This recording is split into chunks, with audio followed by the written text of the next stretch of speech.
Meus queridos e amados irmãos, a paz do Senhor, devocional para a lição de número 11, que tem como assunto missões e a igreja perseguida.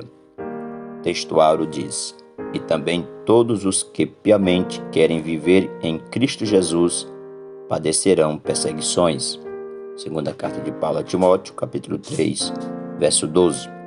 Verdade prática diz: precisamos aprender com os cristãos perseguidos aspectos da fé cristã que só eles conhecem devido à natureza da opressão que eles experimentam.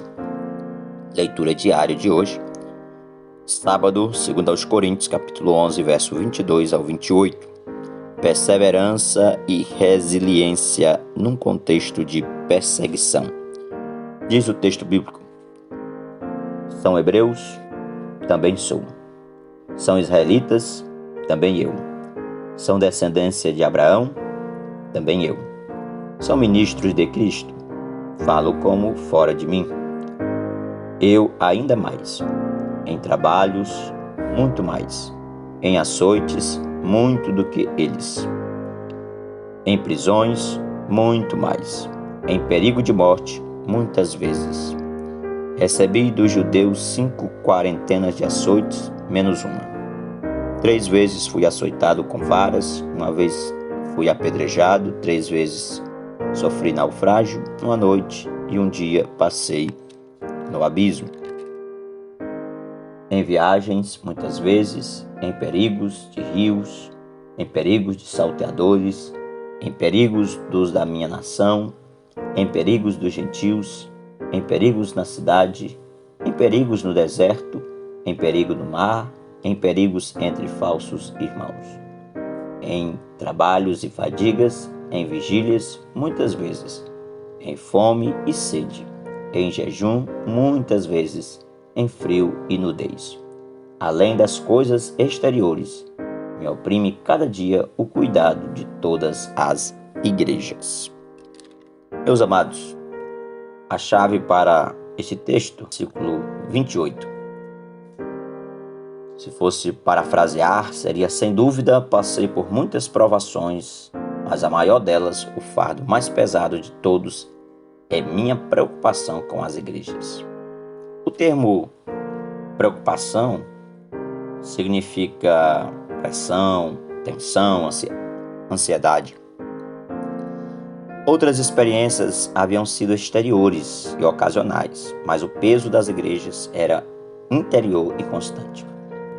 Antes de relacionar os vários tipos de tribulações pelas quais passou, Paulo faz questão de explicar por que está se gloriando dessa forma.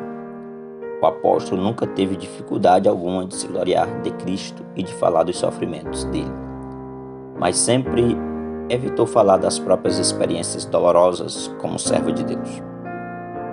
Paulo e João Batista pensavam da mesma forma. Convém que ele, o Cristo, cresça e que eu diminua. Paulo vai dizer: aquele, porém, que se glorie no Senhor. Foi a falta de maturidade e de espiritualidade dos coríntios que obrigou Paulo a escrever sobre si mesmo e a se gloriar dessas experiências.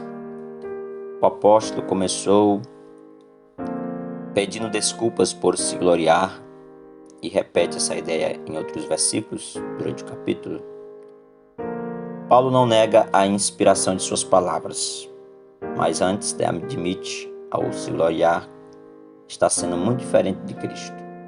No entanto, foi algo que precisou fazer para provar seu amor pelos coríntios e protegê-los daqueles que desejavam fazê-los desviar dos caminhos de Deus. Os falsos mestres não tinham vergonha de se gloriar, e os coríntios não tinham medo de aceitar essa jactância.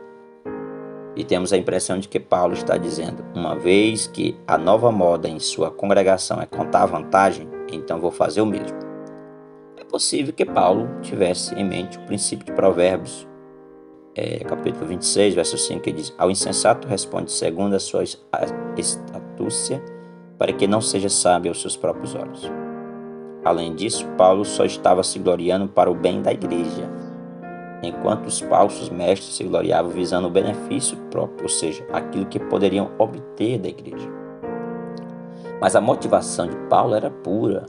A motivação dos falsos eram egoístas. Se Paulo não fosse apóstolo, não teria passado por essas tribulações.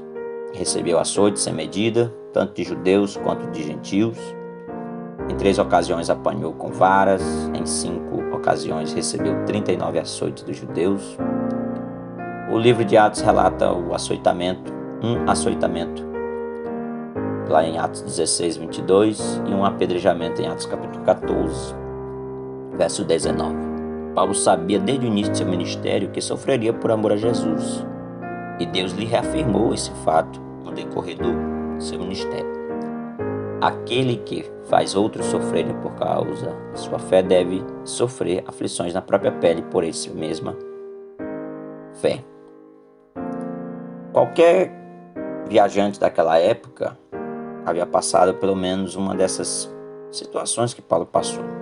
No entanto, não podemos deixar de pensar que foram causadas pelo inimigo em uma tentativa de impedir a obra do Senhor. Em Atos, capítulo 27, ele vai relatar um dos 3 naufrágios. Não sabemos coisa alguma sobre os outros 2. Só sabemos imaginar quantos de seus pertences pessoais de valor Paulo perdeu nesses percalços. Uma vez que estava sempre viajando, Paulo expunha-se com frequência a perigos desse tipo. Paulo viajava para lugares difíceis. No entanto, o apóstolo não era um viajante comum, mas sim um homem marcado. Possuía inimigos tanto no meio dos judeus quanto também dos gentios, e alguns deles o teriam assassinado com prazer. No versículo 27, Paulo descreve as consequências pessoais de todas essas viagens difíceis. Sem dúvida, outros viajantes passaram por experiências desse tipo, mas Paulo suportou por amor a Cristo e à igreja. Sua prioridade não era aquilo que estava a seu redor, mas o que estava dentro dele, a preocupação com todas as igrejas. Tudo o que acontecia a seus filhos na fé afetava o seu coração e ele não poderia abandoná-los. Paulo certamente provou seu amor pela igreja. Era chegada a hora de a igreja provar seu amor por ele. Que possamos sempre dar o devido valor aos sacrifícios de outros no passado, que nos permitem desfrutar hoje as bênçãos do Evangelho. Que possamos também sempre dar o devido valor aos missionários, às igrejas que investem em missões, que vivem essa perseverança, essa resiliência, mesmo passando por muitas situações, como passou o apóstolo Paulo. Mas por amor ao Evangelho, levam a palavra viva e eficaz. Que Deus nos abençoe, que Deus nos guarde, seu amor para sempre. Amém.